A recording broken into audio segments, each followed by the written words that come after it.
Watchers in the Fourth Dimension. We've got to go on resisting. We must. But you can't fight metal with flesh and blood. I don't think it would do any good.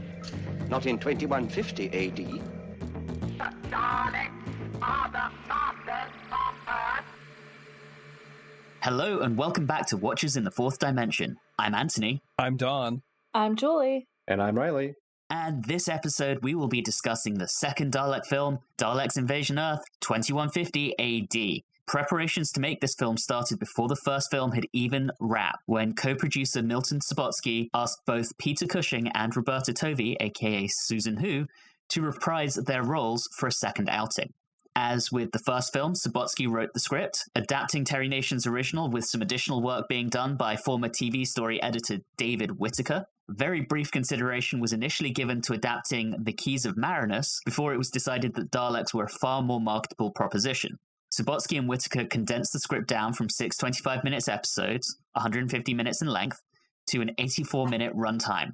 This meant that certain characters had their parts diminished and some elements of the TV story, such as the Slither, were removed entirely. Neither Roy Castle nor Jenny Linden, aka Ian and Barbara, opted to return. Rather than recasting their characters, Subotsky decided to create two new characters, Louise, who's noted in the film as Doctor Who's niece, and Tom Campbell, a 1960s policeman who travels with the crew by accident after mistaking TARDIS for a real police box. Louise is played by Jill Curzon, who also had roles in Out of This World, The Saint, and Adamant Lives, so the standard circuit, while Tom would be played by legendary Bernard Cribbins, who also had roles in shows and movies as varied as the Carry On franchise, The Avengers, Space 1999, Fawlty Towers, and his very own sitcom Cribbins. He will, of course, appear in the TV version of Doctor Who alongside David Tennant in Series 4 of the revival of the show, as Wilfred Mott. He was also a regular on the Christmas pantomime scene, and I have very, very fond memories of seeing him on stage in southwest London during the 1990s.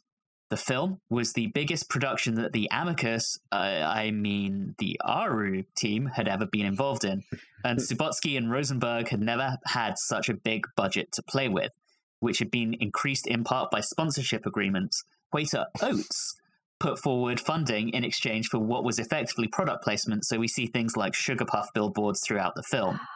So were Quaker Oats something that was available to promote the Quatermass experiment? Obviously. I was half asleep when I wrote this. Quaker Oats, that should have been.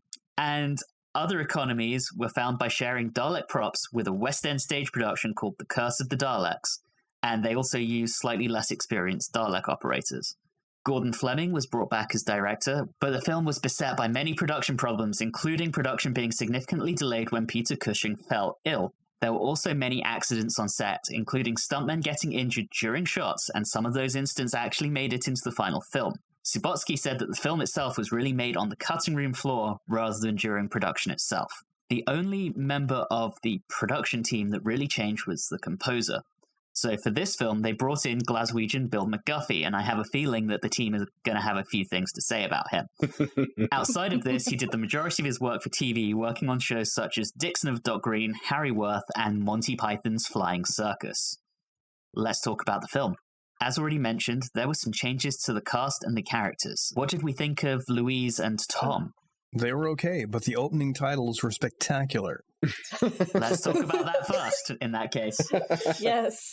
Because during them, the music actually set kind of a nice, if jazzy, sci-fi tone. And it worked really well with that, like, eddy swirl thing that they had going on. I was like, all right, I can get into this. This is going to be a fun 60s sci-fi fun little thing. It's going to be great. Yeah, I thought the kind of swirl almost looked like they were trying to emulate the TV title sequence, just using water in a plug hole in a sink instead.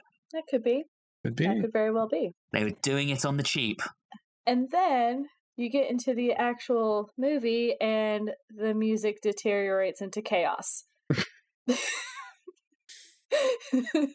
So before we touch on anything else, Yes. let's talk about the music, since it's the first thing we really experience along with the opening sequence. Jazz noises. Go to town, guys. Jazz noises everywhere.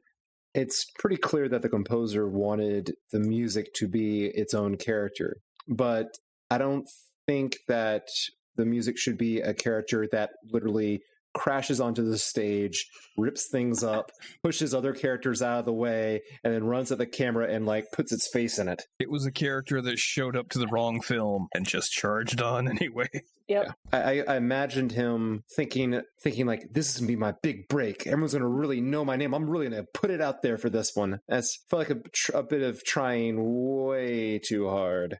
Again, like, take the music out of the scenes and it's good, fun music. It's well-made music, but it absolutely does not fit what is happening on screen. Outside of the comedic beats of the movie, the music seemed to do okay with that one scene with Bernard Cribbins, like doing the Robo-Man kind of thing. That, was playful and cute for that little slapsticky moment, and it worked there. I thought fine, but it was at moments of like drama or tenseness that it couldn't develop suspense at all. And I think that's where it really failed. At those times, I think, like, if they did this on the editing room floor, scrapping this all together, I would have just felt there was more tension if you had no music at all than the music they ended up using.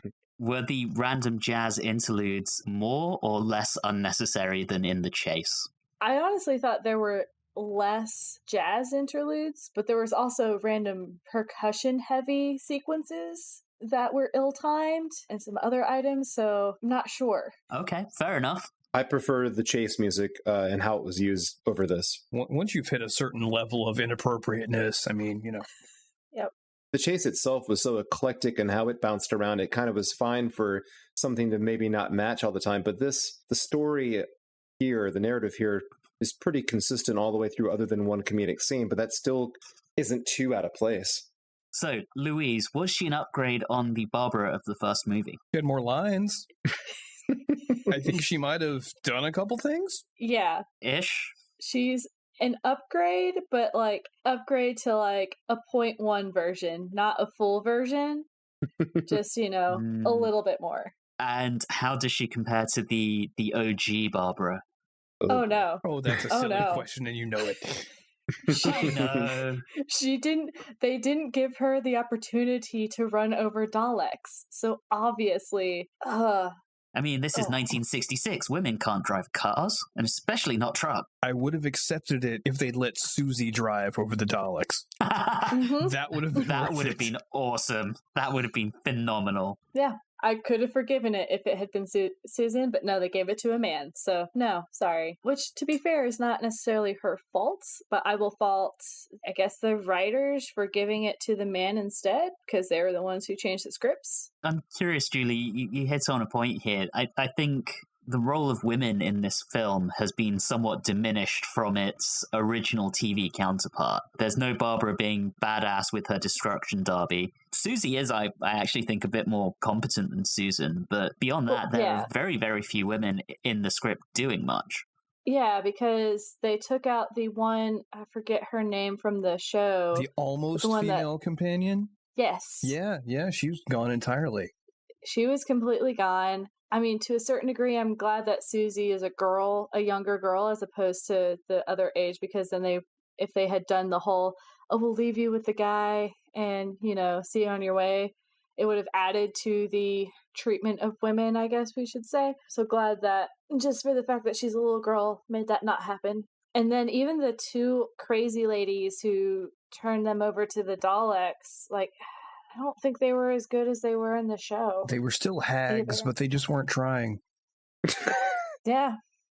The casting department do get some points from me for the hags, because the older one is played by Elaine Way, the original old hag from the TV show, There Will Be No Fire. So props to the casting department. Okay. Reilly, do you disagree with my description of them as being hags? No, I think that's fine. Basically, they're witches. Yeah, exactly. They're surrounded in a large, like a pot, but you could call it a cauldron. I mean, it's very clear that an illusion that they're trying to draw there. I was thinking that it's just very clear that probably what happened, and you're talking about the treatment of female characters from the show to the film, is like, with the film, everything costs money. Every single, strip of film, every single little cell costs money. And so when they were looking at trimming this whole thing down a longer story to just 84 minutes. Typically, a short film is 90 minutes. If you go less than that, then people are kind of, looking at you like, okay, what went wrong? Or you're just being really cheap. Yeah, but it just seems pretty clear. One Dalek tracking shot. Exactly, which gets repeated. Exactly. And it's pretty clear that the producers, like, looking over the story, they're like, first things, we're going to cut all the female led scenes. Let's go. Cut. That's probably what they did.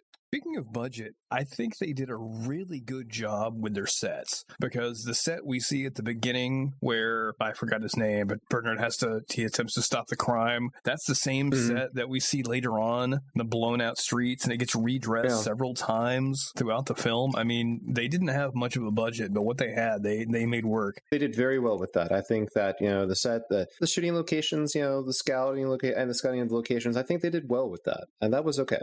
I think the other thing, too, is by that point in the show, I already knew that Barbara was such a strong character that I think they gave her a lot more to work with.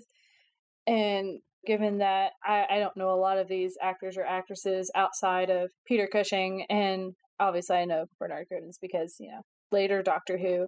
So it could just be the nature of, well, we just decided not to even get a big name cast, and so if we don't have a big name cast, then we don't have to give them anything to do. Is another a piece of it. So, and also, I mean, it also kind of boils down to, like, what are we here for? It's the Daleks, right? That was the pull. So less lines of characters, less talky, and more Daleks tracking shots.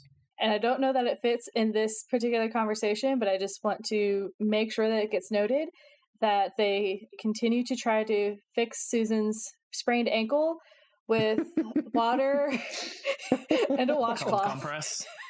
Cold compress.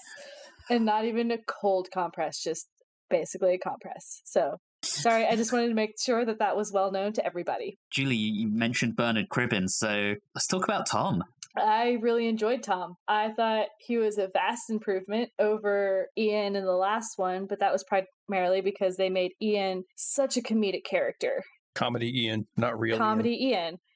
But Tom was, I mean, he had some comedic moments, but he wasn't like the fool. He's more fully rounded as a character. If I remember correctly, our first introduction to Ian in Doctor Who and the Daleks is he literally, doesn't he like fall into the house? Like falls over coming into the house. I feel like that maybe because I kept imagining him like, oh my God, this guy is doing Dick Van Dyke, but poorly. And with Tom though, like you see him in the beginning, he actually has like you know everything you need to know about him. He is a good, honest, hardworking police officer, and he seems competent at his job. And the only times where we're laughing at him is not because we think he's stupid. He's just an average person trying to make sense of amazing situations that he finds himself in. So that's a lot more endearing. I completely agree. I think the comedy beats are spot on. The moment in the Dalek spaceship where he's among the Roboman, that's a wonderful bit of comedy, but there's still some tension there. He could get found and killed. It's not just comedy for the sake of comedy. They actually do something with it to make it fit into the story rather than having him fall through the living room door and sit on a box of chocolates just to establish him as a bit of a bumbling fool. I agree with you on that. At the same time, that was the one scene I felt I would probably cut because tonally it rubbed me the wrong way. It just went on a little too long, and it was a little too, hey, look at this little bit we got here. That's just fair me, enough. I don't think there's any comedic bit in the movie that's even like a quarter of the length of as that bit is. Yeah. So it just seems really just stuck in there. Yeah. But we also get Peter Cushing in a fetish outfit, pretty much.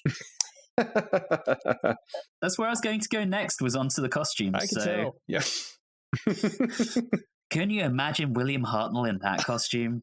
I apologize for potentially causing nightmares for days to come. Yeah, why did you have to do that? Sorry. You threw us all off course right now. All right. I'd never really liked the Roboman. I like the idea of the Roboman. In neither version do I really like the outfit. It doesn't work. They work a little better here, even if it does kind of look like something you might see at Frolicon, but... It's like comfortable fetish, it's not too tight, it's just... It does have a little bit of the Devo about it, though. Yeah, that too. I think the helmets work better, but the rest of the outfit is a bit much. Because the helmets, what I recall from the original, were awful. And that's all they really had in the original. They were helmets and then whatever clothes they were captured in. And they were big and they were clunky, whereas here they're kind of sleek. They're sleek-looking helmets with nice built-in shades. I mean, isn't that what more could you want? Well, because of all that sun you get in England, you need those shades. Hey now. Hey now. Shots fired. Shots have been fired. Is there anyone else that we want to talk about from the perspective of kind of like, I guess, recast any of the side characters? I want to talk about Philip Maddock. You want to talk about Welsh teeth. I'm not going to say anything about Welsh teeth. Haha, you just did. I tricked you. You got me. He does have very Welsh-looking teeth, though. And I'm going to leave it at that. Oh, boy. Okay. Having him there as the kind of shady smuggler / general bastard, I thought he was fantastic. He's totally humorless. He's in a trench coat. There's a point where someone asks him, do you want to be a part of this? And he just says no and walks off. I thought he was magnificent. And then the moment when he actually smiles, that legitimately sends a chill down my spine. Because there's just something menacing behind that. That's the only other character I wanted to talk about. He does definitely fit. I guess that must have been like a film trope or a stereotypical character, because whenever I think of him and like the black turtleneck and like just how he behaves, I think of what's that character from Raiders of the Lost Ark? Arnold Tote, the Ronald Lacey playing the Gestapo agent who burns his hand. Yeah. All I can think of like an old Hollywood is like kind of a Peter Lorre kind of creepiness. But you're right. That's an enjoyable character to put in films, especially when it does fit the allegory here of the Daleks invading and holding down London. So it also fits because there's certain aspects of it that is comedic because it's so ridiculous that he is a bit over the top, but he's also actually creepy at the same time. So it balances out really well. And of course, we'll see more of Philip Maddock in the actual show as we get further along. He becomes quite an icon at times. In general, how does this work as an adaptation? Did you guys think it did the original story justice? Do you think it was better, worse, just different? Let's talk through that a little bit. I mean, like I said, they streamlined it, put in it like 84 minutes, and I feel like they get a little bit more depth through the characters, a little maybe set up more conflict. And maybe just give a little bit more tension. It just feels like everything happens so fast and we're running through it before you even have a chance to really soak in what is going on. So, and maybe the issue was they just didn't have enough, like, like you said, if it's, picked up from the editing room floor, I mean, they just didn't have enough good stuff, good footage to fill it out. But I think it suffers greatly as a story in the film compared to the television serial. I just want to say this was edited by Anne Chegwidden. That sounds like a Cornish name, so shout out to friend of the podcast, Adam Spring. That's our obligatory Cornwall mention. But yes, that is a wonderful name. It really is, and I'm not sure if it's... I mean, it's different. It's condensed. There are some things I would have liked to have seen. A movie version, maybe an enhanced version of the Slither. The plot is still, what's the word? Kind of dumb. Once you know what the Daleks' plan is, and the music doesn't really help sell any tension. Yeah. But it's fine. The original is still one of, when we do our ratings, still one of the highest rated story, if not the highest rated story we've done to date, once you average out our scores. So we thought really highly of this on TV. It's unfortunate some of the things that they took out. There were the bombs that the Daleks placed all around town. That was, kind of important, especially with Susan being injured and then going in and out of the sewers with the alligators. Yeah, which we lost she doesn't a lot want of to the see tension alligators. there. Yeah. Mm-hmm. Oh my gosh, I'd forgotten about the alligators. Actually, speaking of bombs, there is one scene where one of the rebels is quote unquote throwing a bomb at a Dalek, but they didn't give him a prop. So he literally has his empty hand pulled back. It's like, throwing something for a dog. There's just nothing there. So one of my questions would have been, was this directed better than the original? But that honestly does sound like a Richard Martin level error. Sorry, guys, I couldn't resist the final dig at Richard Martin. So as I was saying, because, everyone interrupts me. Sorry. Thanks, everybody.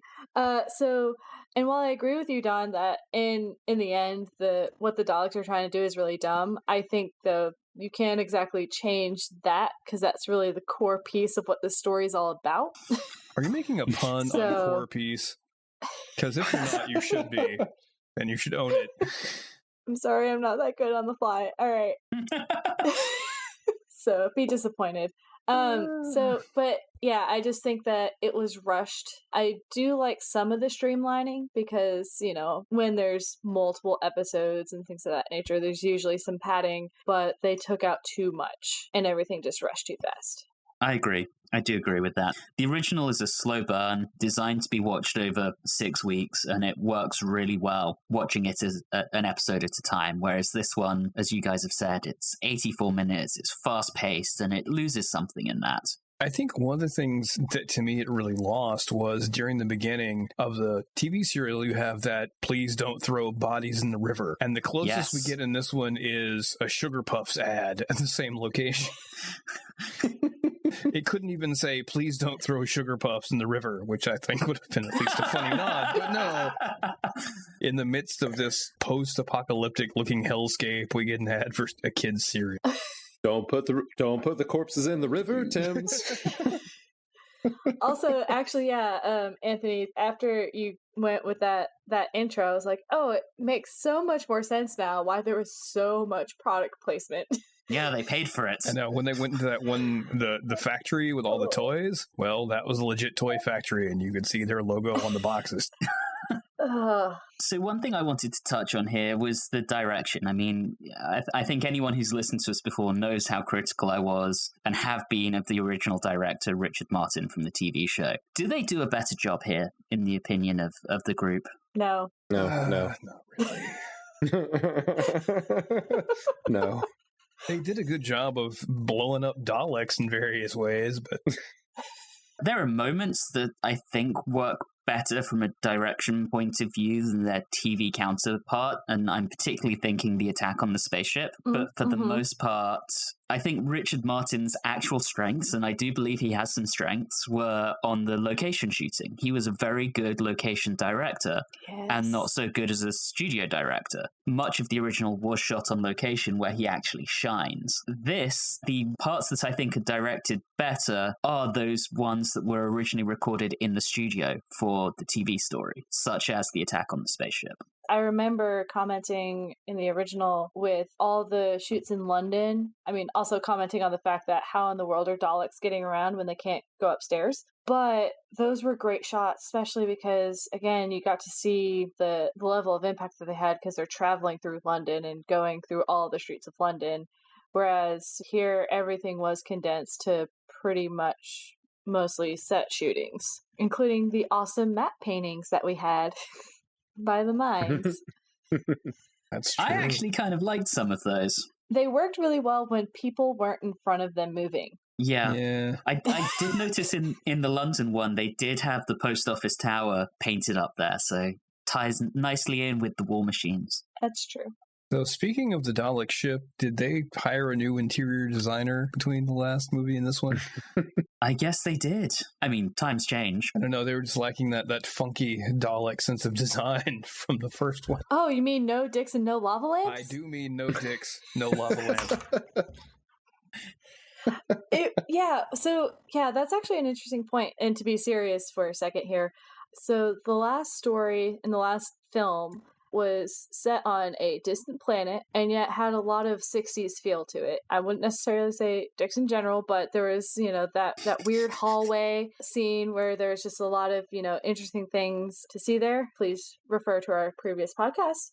And then they had like all the lava lamps, and it had a very 60s vibe. And then in this one, it's on Earth, but it is set in a different era, and it's still the Daleks, so you would think that some of that design would be the same, but oh no, it took a very drastic turn, so obviously the Daleks have decided that, nope, we're not going to be cool and hip anymore. We really lost that Daleks After Dark feel, and I admit I miss it.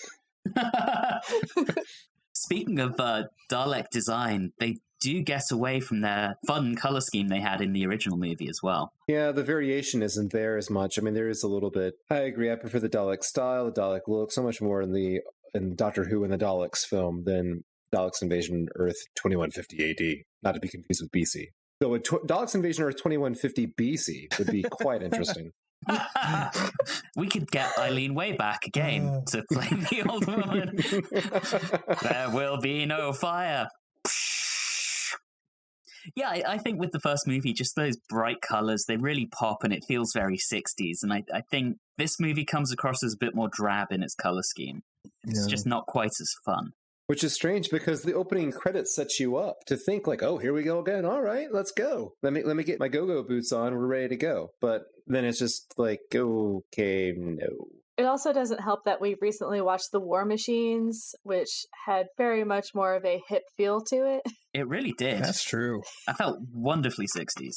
I mean, with that club scene, absolutely. Yeah. Well, Inferno? Yes. Mm-hmm. This is set in the future, ostensibly, but yeah, nothing looks like it takes place in the future. Let's take us back to the costumes for a second. So I know we already talked about the Robo-Men, but in general, the costumes of the surviving humans, not so good. It's basically every single occupation, continental Europe by occupation by the Nazis movie ever. Everyone's got a little bandana tied around their throat.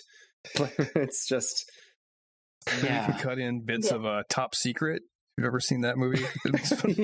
Val Kilmer. Yes. Yeah, that would be good. There's obviously a very deliberate Blitz feel about the London scenes. Do any of you think there's a very deliberate kind of parallel to war movies? Well, I mean, that's the whole thing. I mean, we know what the Daleks represent. Yep. And this is just kind of carrying on through to the idea of like, what if the Germans did win the Battle of London? What's interesting there is in the original TV version, we have those scenes of the Daleks parading around London, plunges extended as if giving the Nazi salute, and we lose that here.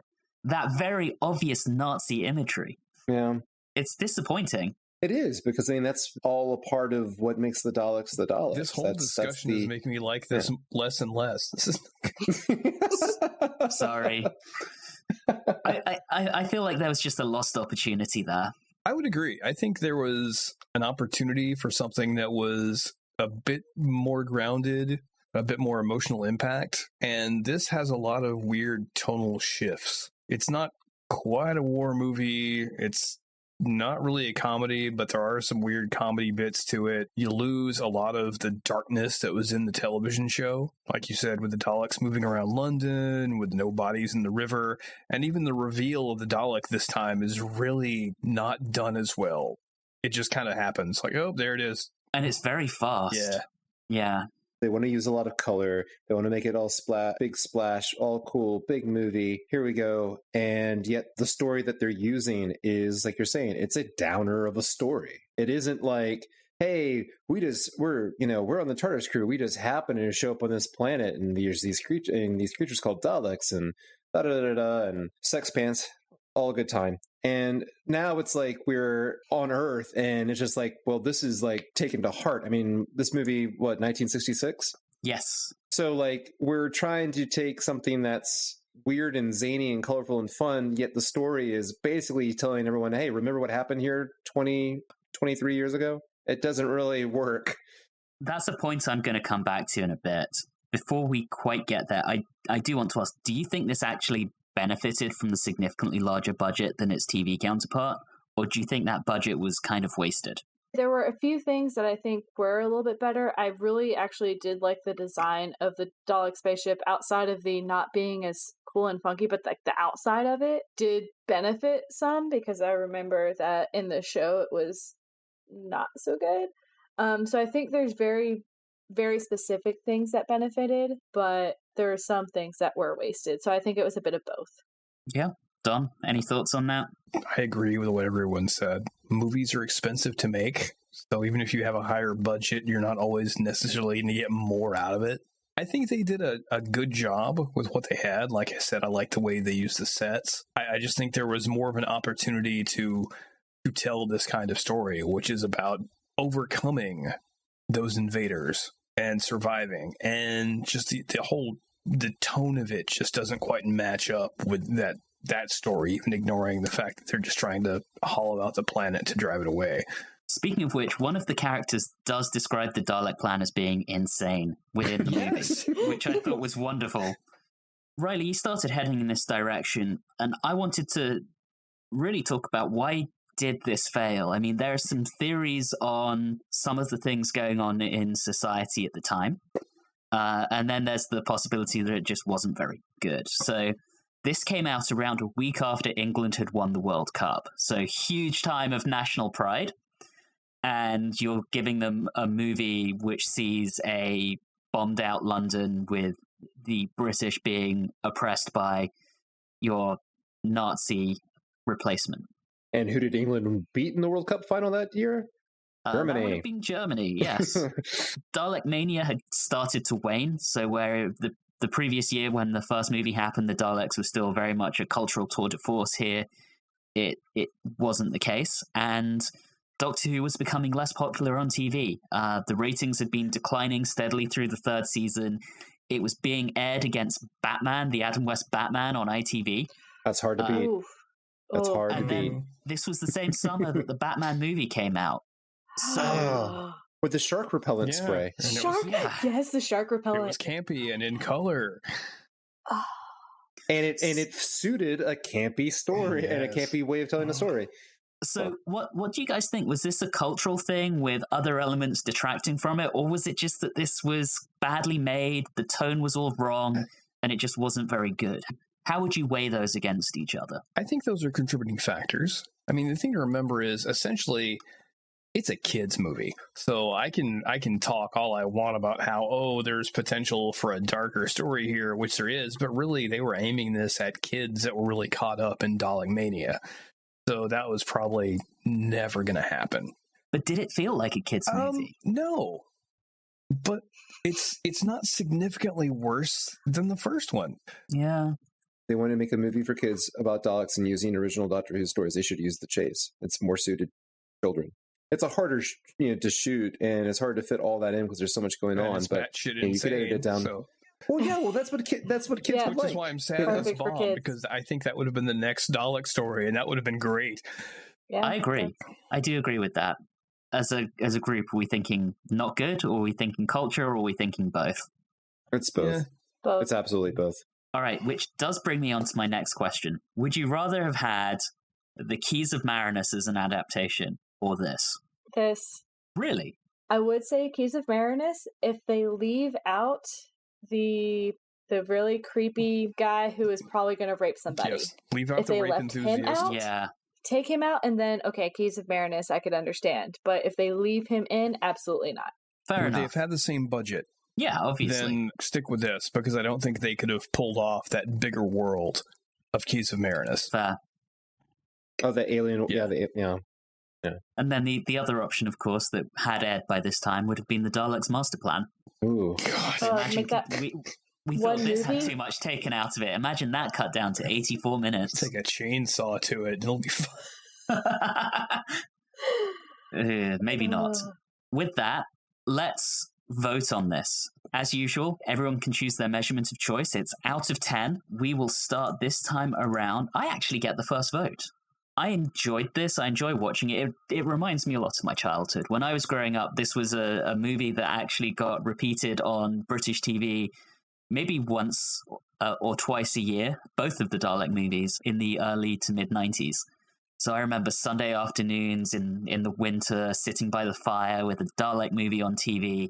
It was great. So there's a nostalgia factor here. But watching this again as an adult with a critical eye, having been doing this as a marathon, and having recently watched the original and drawing direct comparisons, it just doesn't work as well. And again, putting that critical adult eye on it, the tone is all over the place. The direction is lacking in spots, the absurdly long Dalek tracking shot being one of them. So for me, I am going to give this 6.5 Welshmen in trench coats out of 10. Done. You're up next. I'm trying not to compare this to the original TV story, because I think it was done better in that respect, but I always try to imagine what their intent was. And it was really to continue cashing in on Dalek Mania. I don't think it's bad. It's kind of fun.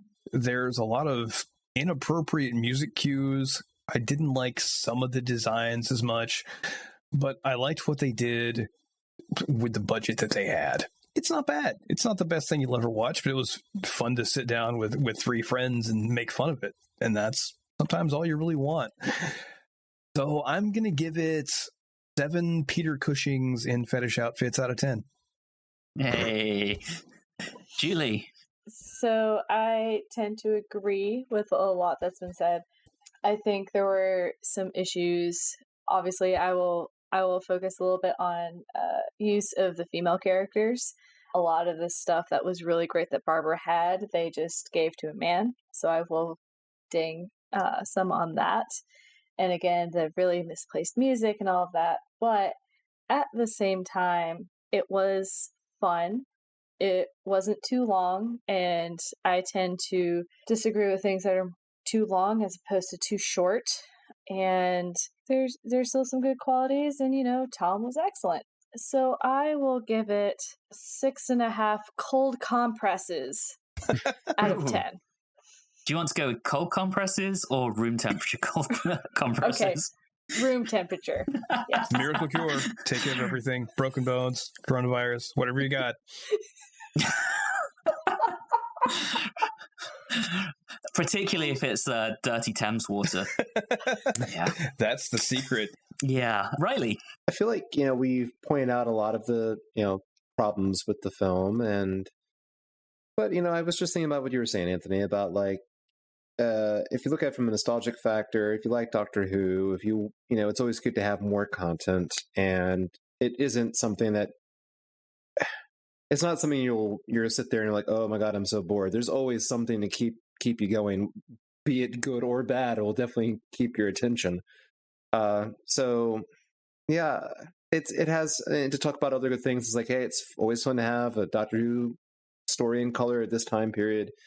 I love Peter Cushing. I'll watch him in anything, and it's fun. It's zany. It doesn't really work, but it's just generally just fun and mindless movie entertainment, and there's nothing wrong with that. Sometimes it doesn't have to be necessarily like very sharp. So I will give it, but like we said, there are some problems. So I will give it 6.5 Bernard Cribbenses. I don't know what the plural for him would be, because Cribben's eye. Cribben's eyes. Cribben's eye. Cribeye. I'll take 6.5 Ben Cribeye steaks out of 10. I've made a huge mistake. I should have voted in Chegwiggins instead.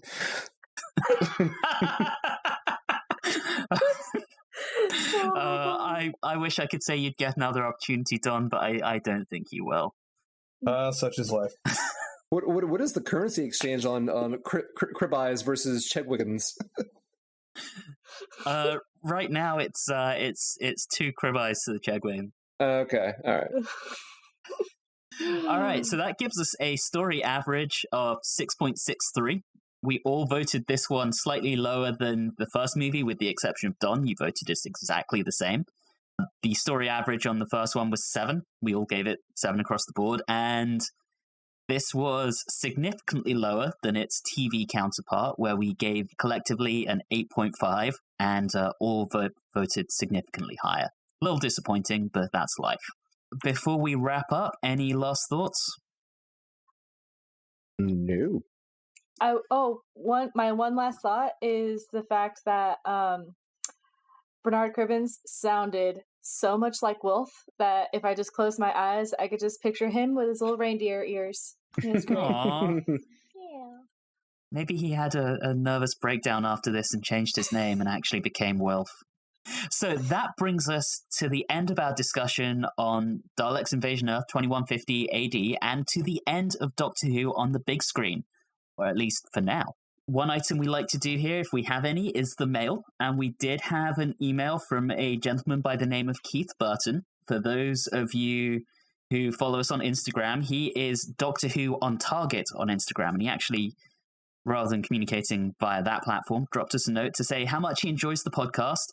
And it's great to hear the fresh opinions of people new to the show mixed with expert commentary from a long-time fan. So thank you, Keith. And it's been a pleasure. We've built a little partnership up on Instagram. He will post something related to the episode we've just published, and we will cross-post that. And it's turned into quite a nice little partnership. So Keith, thank you for your support. And of course, we have some back and forth going on Facebook, and we like to talk to all of you. If you comment on our Facebook posts as well, we do respond. We'll be back next time when we're off to Cornwall for a story of pirates as we get started on Season 4 with The Smugglers. In the meantime, all of our previous episodes are available on your favorite podcasting app. You can interact with us on Facebook, Instagram, and Twitter at Watchers4D. And as a reminder, you can email us at watchers4d@gmail.com. And as you've just heard, we do like to read out emails. If you're enjoying the show, please do subscribe and leave us a review or a rating on your favorite podcasting app. All of those things really do help the show. But for now, thank you very much for listening and have a good one.